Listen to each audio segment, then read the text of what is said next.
Sahajanand Swami Maharaj ne Jai. Vachnamrut number 11 on the subject of Vasana.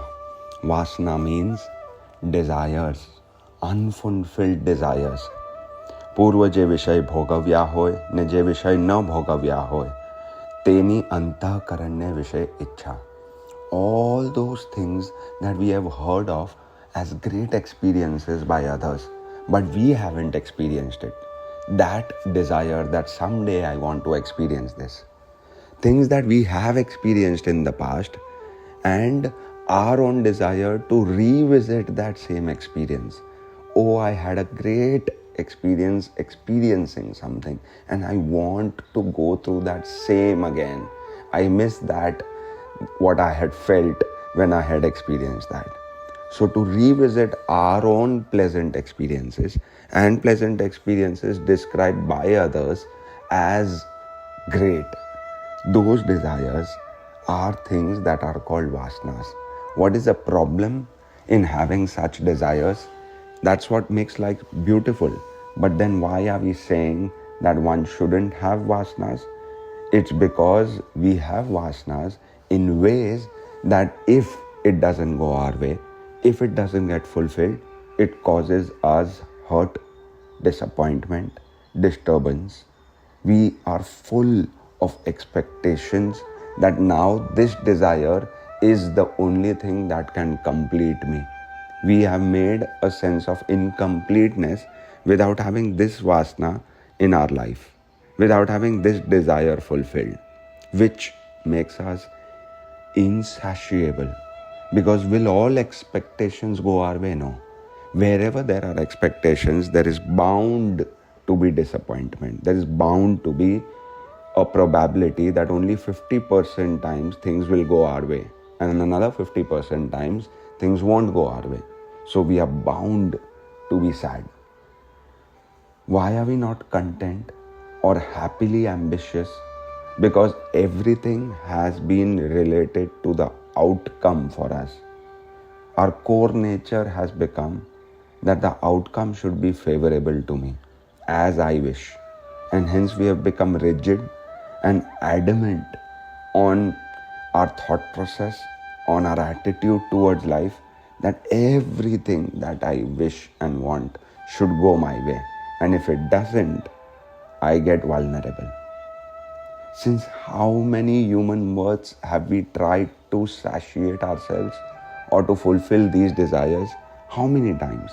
It's been thousands and lakhs and crores of times that we have taken rebirths. In every birth, we have some desire that remains unfulfilled. To fulfill that, we come back here, giving another attempt, giving another shot at trying to satiate ourselves. But the core nature of life seems insatiable until and unless we take the support of spirituality or God or dive within to satiate ourselves. ભગવાન વિના બીજી કોઈ વાસના ન હોય ને પોતાને બ્રહ્મરૂપ માનીને ભગવાનની ભક્તિ કરતો રહે એને જ એકાંતિક ભક્ત કહેવાય. You want to be an ideal seeker? You want to be a satiated being? Then the only way out is that your core desire should only be God. All our expectations should only and only be from God. God, I'm not feeling fulfilled, fill me. God, I'm not feeling happy, please give me some bliss. God, I'm not feeling loved, please love me. The day we depend on only and only God to satiate us, our whole attitude towards life will change. And this just doesn't have to be understood. This has to be implemented. And it's a struggle to implement this.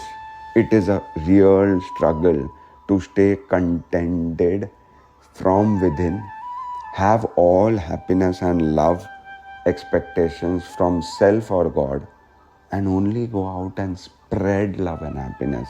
It's a very difficult state to achieve. How do you achieve it? By constant satsang, by constant spirituality, constant reading, constant introspection, constant implementation of whatever we understand on this subject. Once we develop the attitude of being satiated by ourselves from within, automatically it becomes an attitude and a way of life that when things around us in life, in our work, in our relationships will not be as we expect them to be or as we want them to be, we will not be disturbed and vulnerable, and we will not get shaken and broken. Even if some things don't happen our way, we will be looking at it as an observer, seeing what better we can do for this situation and not getting bothered. We won't get bothered by such situations. Insatiability is not an attribute of people or things. It's our attitude or approach that becomes insatiable. It's within us. We have to sort it inside us, not outside with people, not outside with things, not outside with our career. We have to, from within, become content with whatever God has blessed us with. And He has blessed us with abundance. There are thousands of reasons for us to be happy, but the one reason that is capable of making us disturbed or sad or unhappy, we pounce on it, grab it, and completely let it ruin our happiness. All the thousands of reasons, all the thousands of things that are going our way are not important anymore, and the things that don't go our way take precedence. They become important. It's not bad to be ambitious, but are we happily ambitious? It's not bad to aim high, but are we happily aiming high? Everybody is on the path of self-improvement in some way or the other, but are we happily improving? We have to get better at what we think, at what we do, at what we achieve, at what we create, at what we spread. But are we spreading things happily? Whether it be love, whether it be joy of God, whether it be the word of God, whatever are we doing, whatever are we surviving for or aiming for, are we doing it happily? That's the question we must answer. And if we are not doing it happily, something is off. Either our intent behind it is off, either our method behind it is off. A lot of times we do the right things in the wrong ways. We wish the right things, but in the wrong ways. If the way is wrong, if the journey is miserable, then how much ever beautiful the destination will be, it will feel miserable. If the destination is not right, however beautiful the journey is, once you reach the destination, it will fill us with guilt and regret of a life wasted. It's very, very important that we are heading in the right direction, in the right method, in the right way. It's very, very important that we are enjoying what we are doing, what we are creating, what we are spreading. Even when we are doing something selflessly, we have expectations that people appreciate this selflessness.